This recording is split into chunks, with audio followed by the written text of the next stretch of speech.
Hello hello, du coup première vidéo de la semaine. Donc semaine dernière c'était comment trouver un job, cette semaine ça va être gérer sa carrière, et on va faire en fait une semaine focus sur les skills à développer. La première étant l'anglais. L'anglais c'est par celle-là qu'on démarre, parce que c'est quand même le truc clé sur lequel on est mauvais en France.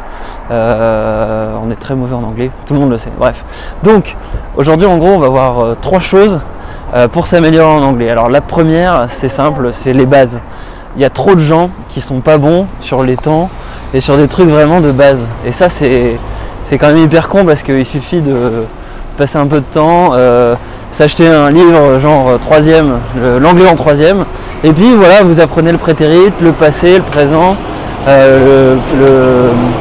les temps composés, etc., l'auxiliaire être, avoir, be, have, etc. Et voilà, il faut juste s'y mettre, et je peux rien faire pour vous en fait. Il faut que vous vous mettiez devant ces trucs là. En plus il y a des tonnes de ressources qui existent différentes. Si ça vous plaît pas de regarder un livre, vous pouvez regarder des vidéos. Si ça vous plaît pas les vidéos, bah au pire vous prenez un prof particulier en lui disant voilà, je veux juste les bases, et vous le payez 20 balles de l'heure. Enfin, il y a des tonnes et des tonnes de méthodes qui existent pour avoir les bases, donc il faut travailler là-dessus. Ensuite, il y a une deuxième chose, pour en gros stimuler l'apprentissage, ce qu'il faut, c'est travailler sur l'immersion. Et ça, en gros, ça va être assez simple. Il y a deux aspects pour l'immersion. Alors le premier, c'est l'immersion réelle, donc aller côtoyer des vrais gens. Ça, le mieux, c'est sûr que c'est d'aller dans un pays étranger, et idéalement anglophone. Mais la deuxième chose, si vous n'avez pas possibilité de voyager tout de suite, regardez sur Couchsurfing, c'est le fameux site où vous pouvez aller dormir chez les gens gratos. En fait, il y a une section événements, donc Couchsurfing, je mettrai le lien dans la description. Vous pouvez aller sur ce site, et il y a des language exchange after work que vous pouvez trouver. C'est des événements qui sont organisés toutes les semaines, et où vous pouvez rencontrer des gens qui ont envie d'apprendre votre langue, le français en général. Et donc vous allez pouvoir du coup apprendre l'anglais en parlant avec eux et pratiquer.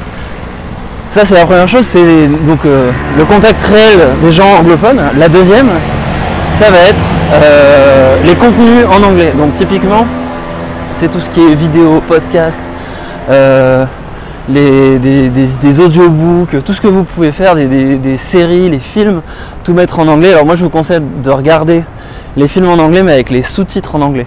Même si ça peut vous paraître dur au début, mais c'est vraiment quelque chose qui va vous passivement vous faire travailler l'anglais, parce que vous allez voir les structures de phrases, etc.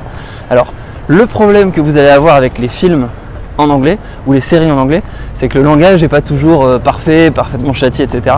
Donc moi, ce que je vous encourage à regarder comme vidéo, c'est les TED Talks. Donc vous connaissez peut-être ces TED Talks. En gros, c'est des conférences qui durent en moyenne 20 minutes, et en gros c'est des gens qui présentent un sujet de manière extrêmement inspirante, sur la création d'entreprise, sur comment aider les autres, sur des expériences complètement fortes qu'ils ont eues dans leur vie.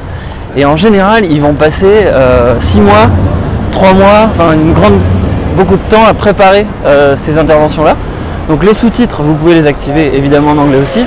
Et c'est plutôt chouette, parce que du coup, ça va vous donner un anglais propre, qui est lent, que vous avez le temps d'intégrer, et ça, c'est vraiment bien. Donc voilà, mais ça c'est mes deux premiers conseils. Commencez par travailler les bases, on ne peut pas le faire pour vous. Deuxième chose, c'est immergez-vous et allez au contact en gros de gens qui sont en anglais. Si vous bossez en anglais, vous n'avez pas le choix de toute façon.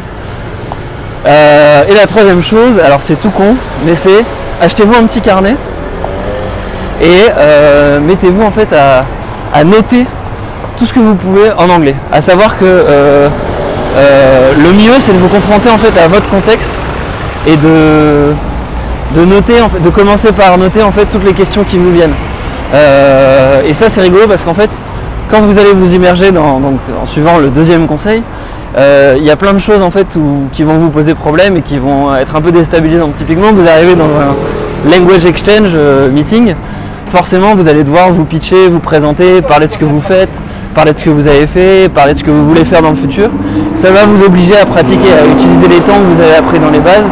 Et ça, ce qui est intéressant, c'est qu'en fait ça vous oblige à utiliser la chose, mais pour quelque chose d'intéressant. Vous allez être content en fait de pratiquer. Et ça, c'est complètement différent que de regarder des vidéos YouTube et entre guillemets de répéter bêtement. Donc pour travailler ça, il faut noter, parce qu'en notant, en gros, vous allez pas perdre du temps et pas retomber sur les mêmes erreurs. Et surtout, vous allez noter les structures de phrases, c'est ça qu'il faut capturer. C'est les structures de phrases que vous aimeriez dire. Et comme ça, ça vous obligera à aller travailler de votre côté pour dire ok, j'arrivais pas à exprimer ça, etc. Comment je peux faire au mieux, quelles sont les solutions. Donc ça c'est important, c'est prendre des notes, que ce soit sur le vocabulaire du contexte que vous aimez découvrir, que ce soit le vôtre ou le film que vous regardez, etc.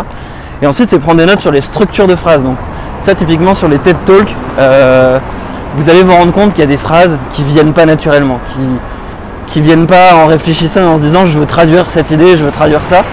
C'est plutôt alors ça a un terme je pense, les idiomes ou je sais pas quoi, bref, en gros c'est voilà, des phrases spécifiques. Just to introduce myself par exemple, c'est pas un truc que vous allez dire ok juste pour me présenter, enfin personne dit ça en français et pourtant c'est bien de pouvoir dire ça. Voilà, c'est un petit exemple, mais il y en a plein. Donc moi ce que je vous encourage à faire c'est ça, c'est 1. Travaillez vos bases, 2.